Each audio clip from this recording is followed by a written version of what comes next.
Hello everyone. Today we are going to do chapter 5 from Hornbill, The Ailing Planet, the Green Movement's Role. And this chapter has been penned by Nani Palkhiwala. He has raised an issue towards the deteriorating health of the earth. As human beings have been exploiting natural resources from decades, presently the condition has made the environment critical. So this lesson looks at broadly the causes behind the depletion of our natural resources, then population control being the biggest problem, and then what are the solutions to this problem. Okay, so let's read. It's going to be a very exciting reading journey. Nani Palkhiwala was born in 1920 in Bombay to blue-collar, middle-class Parsi parents. His family name derives from the profession of his forefathers, which is a common practice among Parsis. They have been manufacturers of palanquins, that is palkis. He was educated at Master's Tutorial High School and later at St. Xavier's College, both in Bombay.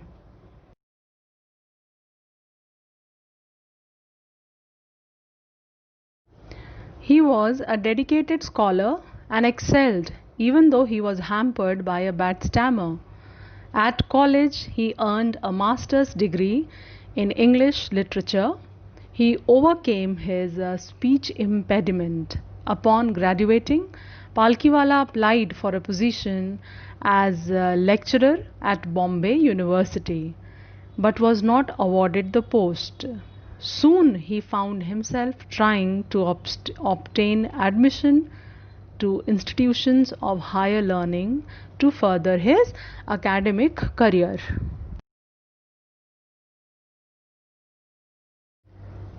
It being late in the term, most courses were closed, so he finally enrolled himself at Government Law College, Bombay, where he discovered that he had a gift for unraveling the intricacies of jurisprudence.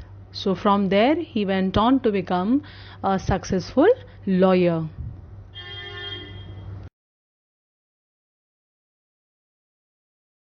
Let's talk about the lesson, the gist of the lesson. The chapter is based upon degrading position of Mother Earth.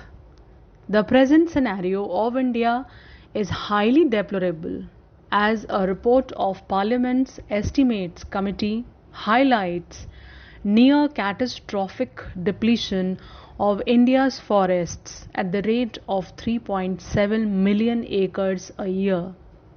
The article, The Ailing Planet, the Green Movement's Role, was written by Nani Palkhiwala and was published in the Indian Express on 24th November 1994.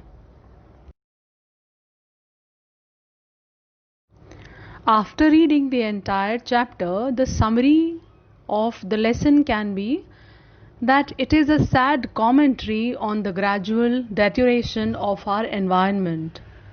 The planet Earth is no more a pleasant place for habitation. Fisheries, forests, grasslands and croplands need to be preserved and protected. Let us avoid population explosion and stop perpetuation of poverty. The Green Movement, therefore, is the only hope for this planet and the survival of human race.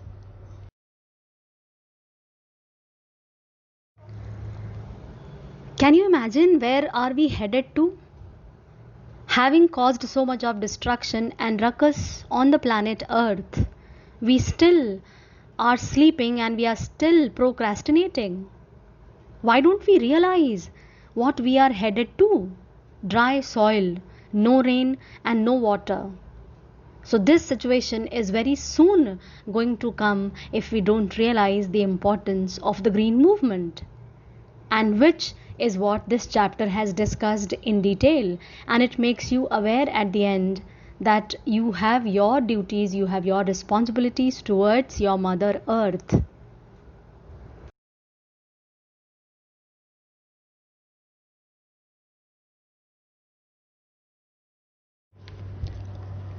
The Green Movement that started in 1972, it helped environmentalists to raise awareness about the harmful condition of the earth, and since then there has been no looking back, as the movement has been successfully educating people about the conservation of the environment.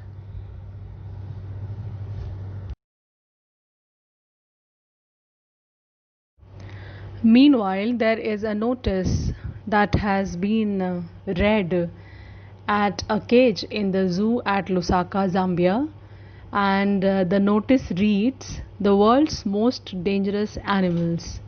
And inside the cage, there is no one, it is empty. So once you enter that cage, you see there is a mirror, and one would see one's own image. So there is a humor created by the writer that it reflects a human being. So who is the world's most dangerous animal? We, the humans. Why? This signifies that man is solely responsible for all the deterioration in environment and depletion of natural resources. Therefore, the man is the world's most dangerous animal. This quote, or you can say dictum, also opens our eyes, and it makes us aware, it shakes our conscience that how we are destroying our Mother Earth.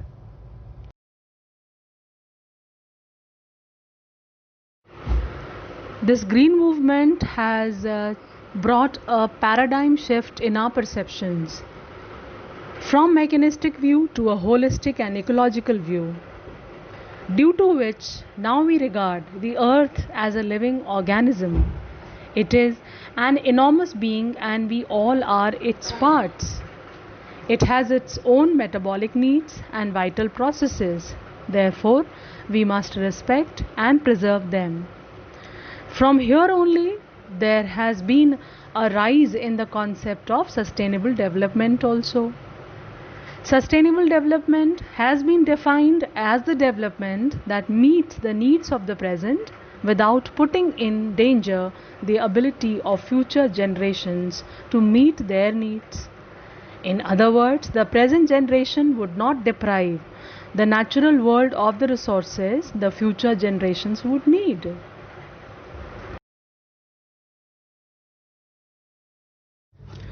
One of the most popular and talked about concepts and contribution of green movement can be sustainable development.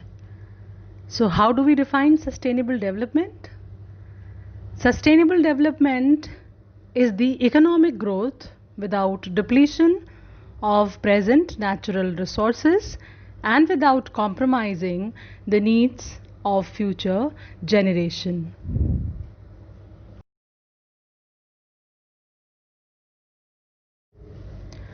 Due to the green movement that started in 1972, there was a paradigm shift in perception of human beings too.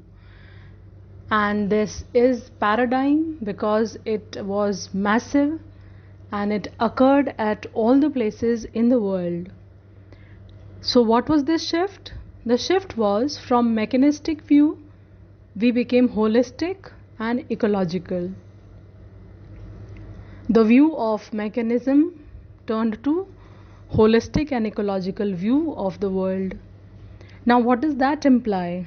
A holistic and ecological view of the world is wherein the earth is considered and referred to as a living and breathing organism like you and me, and is looked after properly by us. So we become the good stewards or soldiers of the planet, so that its metabolic needs and vital processes are preserved. We have the greatest obligation to the earth to safeguard this planet from all advancing deterioration and keeping it safe for our future generations.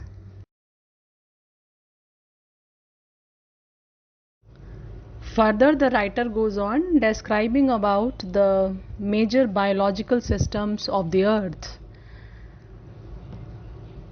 In Mr. Lester R. Brown's book, The Golden Economic Prospect, there are 4 biological systems as referred by him, and they are fisheries, forests, grasslands, and cropland. These 4 biological systems form the foundation of the global economic system. Apart from supplying food, the 4 systems provide virtually all the raw materials for industry except minerals and petroleum derived synthetics. But what is happening to these 4 biological systems now? And what is it that should concern us?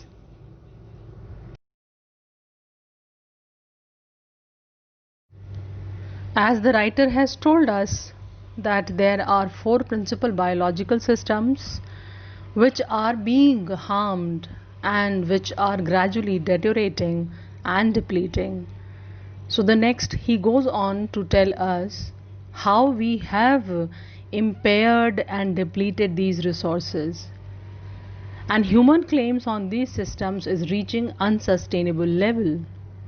Productivity is being impaired, fisheries collapsing and forests disappearing, because there has been a constant rise in the demand of protein, and therefore the fish becomes the most inexpensive source of protein, and it is consumed by all sections of society. So as the demands are increasing, so is the fisheries collapsing, and the forests are being decimated because there is again increasing demand for fuel and for houses and for furniture, etc., etc. So grasslands are also converted into barren wastelands, croplands deteriorating, overfishing is common in protein conscious and protein hungry world, forests are being decimated in poor countries for firewood, as I have told you already. Therefore, the several species of life, they face extinction as a result of destruction of tropical forests. The writer goes on to say that world's ancient patrimony of tropical forests are eroding at the rate of 40 to 50 million acres a year.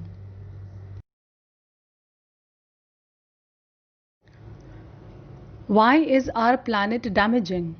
This question arises just as we start reading The Ailing Planet.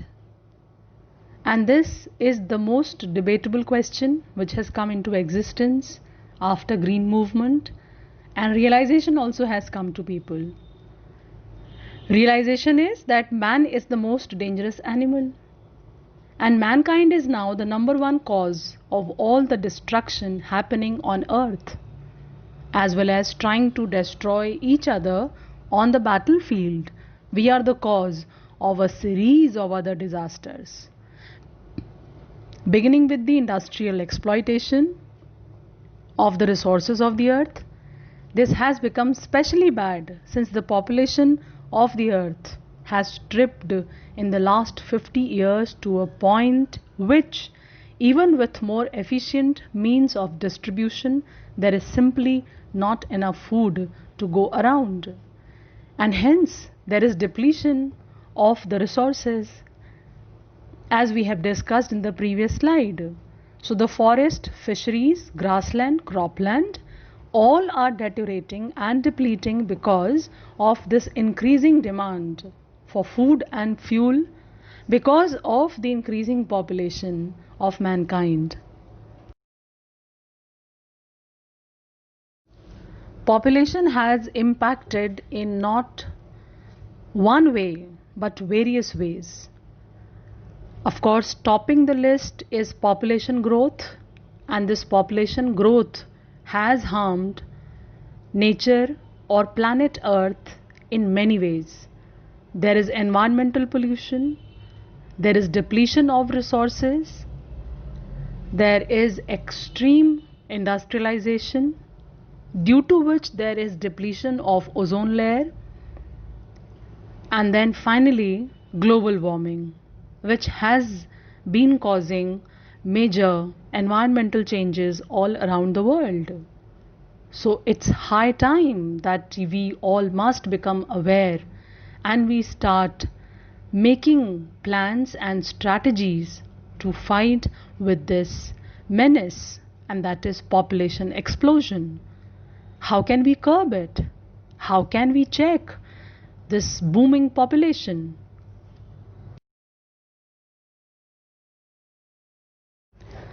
One might argue that where problems are of such enormous size and of such a large impact, what is the constitution of the country doing? So when we start questioning the legal action and laws in our country, we realize that laws are there, laws have been made, but they are never implemented, they are never followed, they are not implemented, they are not followed, and there is no authority which can compel on the Indian citizens forcefully. So on the third page, in the next last paragraph, after the writer has discussed the depletion of principal biological systems, he says that you may wonder that why is there no authority that can stop these problems, hunting or poaching or smuggling or burning of fossil fuels or decimation of forests, and of course then population growth. So these problems can be checked. But sorry to say, the problem is that their constitutional and legal action has become a farce in our country. Laws are never respected, nor are they forced in India. There is an article 48A of the Constitution that provides for the state to protect and improve and conserve forests and wildlife. But the truth is quite contrary. Just as there are laws made for stopping of child labor and child marriages or burning of brides or girl infanticide or female feticide, so these problems all have been restricted by law, and there is heavy penalty and punishment both. But then, as we have discussed already, that laws are not respected nor enforced in the country. So something needs to be done in this regard now.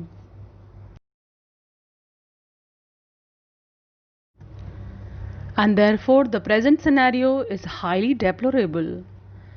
Report of Parliament's Estimates Committee highlights near catastrophic depletion of India's forest at the rate of 3.7 million acres a year.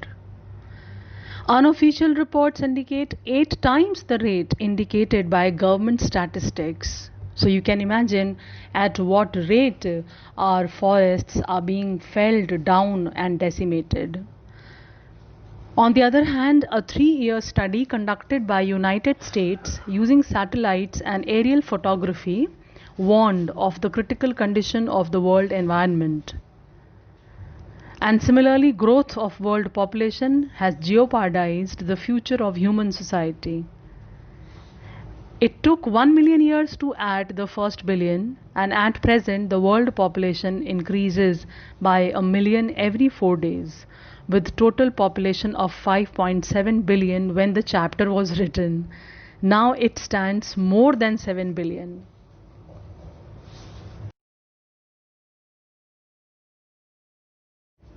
Forest trees are being destroyed.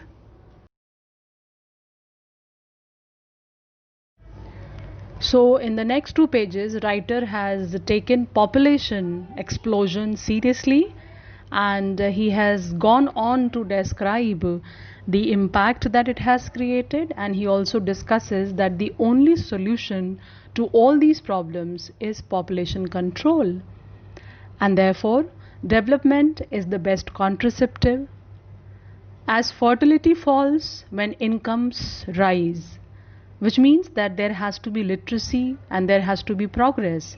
So as population becomes aware, as population becomes educated, then they would start thinking about family planning and they would be focused towards population control.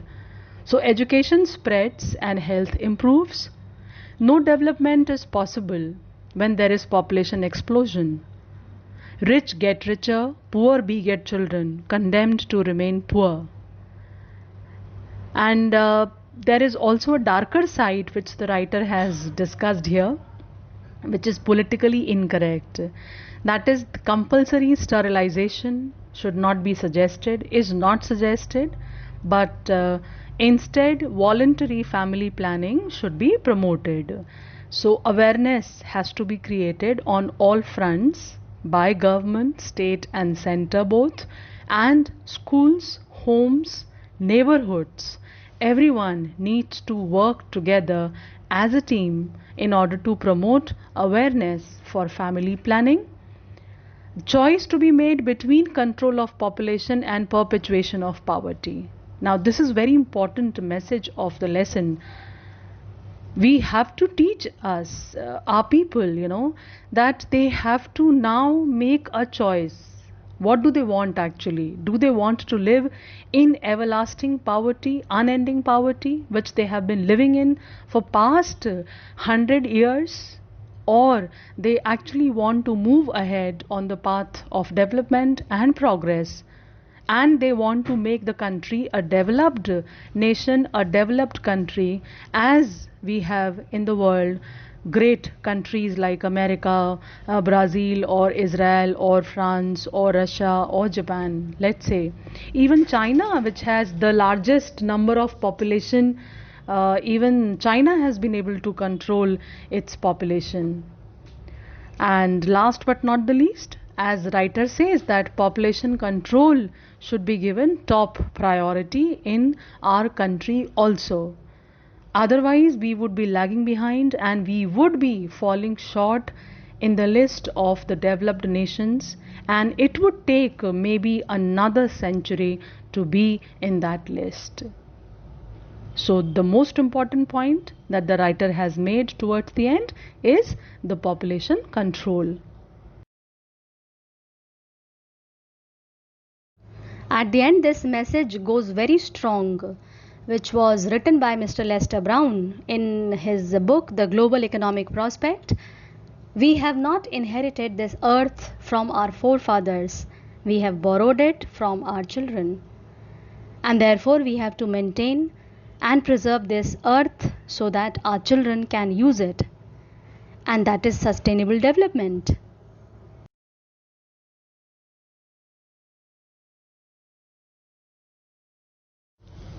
Need of the hour is to fulfill our commitment towards the sustenance of the planet Earth, to whom we owe our existence, and for we have not inherited it from our forefathers, but borrowed it from our children. This message is again very strong, children. If you save the planet, then only we save ourselves.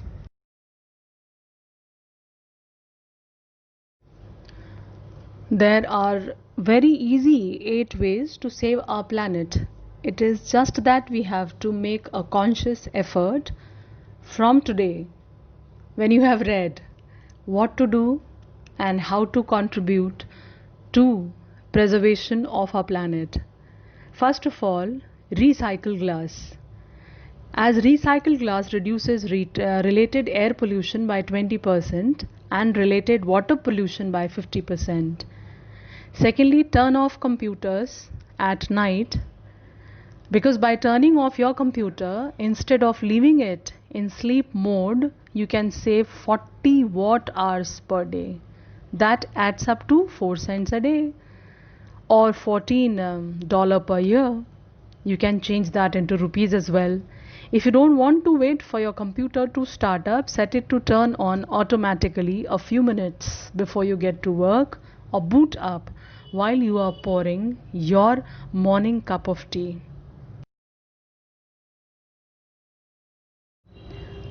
Recycle newspaper. There are 63 million newspapers printed each day in the US only. Of these, 44 million, or about 69% of them, will be thrown away.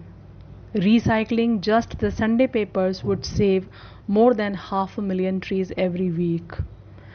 Next one is wrap creatively. You can reuse gift bags, bows, and event paper, but you can also make something unique by using old maps, cloth, or even newspaper.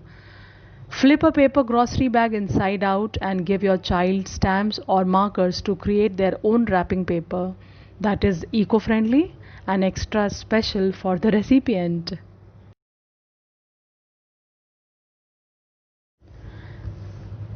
The bottled water, 90% of plastic water bottles are not recycled, instead taking thousands of years to decompose. Now that's a very known phenomenon now.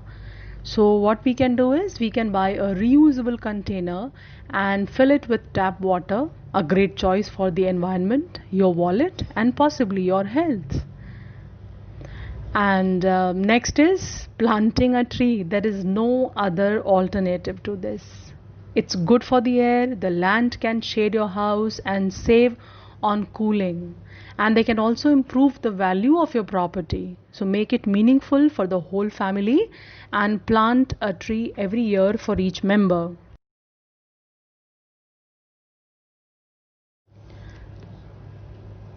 Plastic bags are not biodegradable and they are making their way into our oceans, and subsequently the food chain of the ocean they are destroying. So we should use stronger and reusable bags which are inexpensive and they are readily available options.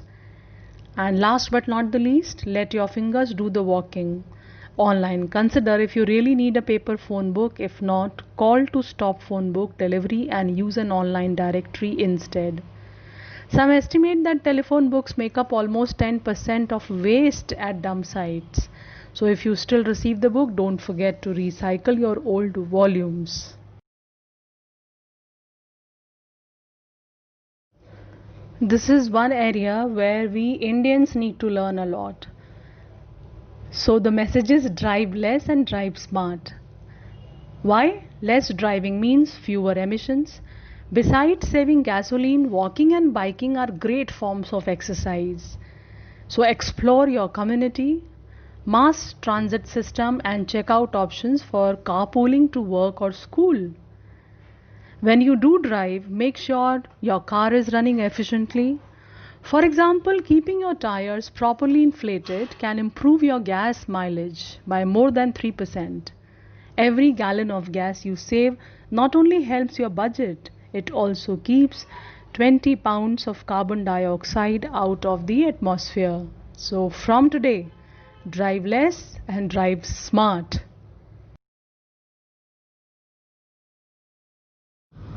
In the modern era, therefore, industries play a very important role.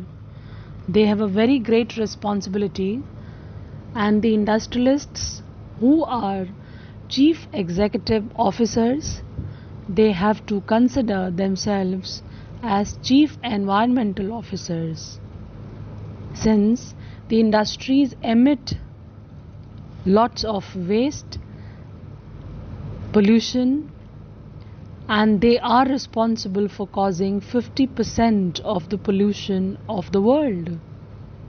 So it is they who have to consciously plan and make strategies. Along with material prosperity and growth, they also have to keep in mind the needs of the planet Earth, Mother Earth. And this is then together called sustainable development. So the new officers are chief environmental officers, and hence they play a very, very important role, as the writer has suggested on the last page, on the first paragraph of the chapter. The fact is that there are more than one ways to save our home than to destroy it. The only thing we have to realize now is considering planet Earth as our home. The way we clean our home, the way we keep our home hygienic, and we clean our surroundings where we live, similarly, we have to treat the entire planet Earth, Mother Earth, as our home. And this has been ingrained in our Indian culture since thousands of years. We have considered the whole world as Vasudhaiv Kutumbakam, and I think that philosophy here is again applicable, because we Indians as global citizens are definitely going to make a great change. But that change has to start from home. As we say in English, charity begins at home. So it's high time that we start taking care of our planet.